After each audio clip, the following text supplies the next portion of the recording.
السلام علیکم ورحمۃ اللہ وبرکاتہ۔ بسم اللہ الرحمن الرحیم۔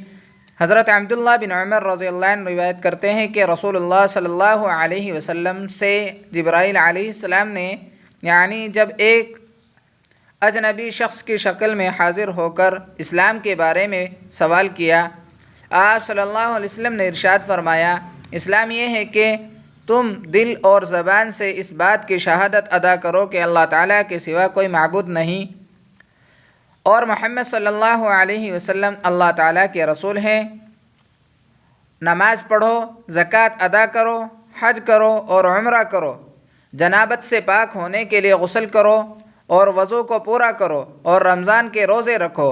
حضرت جبرائیل علیہ السلام نے پوچھا، جب میں یہ سارے اعمال کر لوں تو کیا میں مسلمان ہو جاؤں گا؟ ارشاد فرمایا، ہاں۔ حضرت جبرائیل علیہ السلام نے عرض کیا،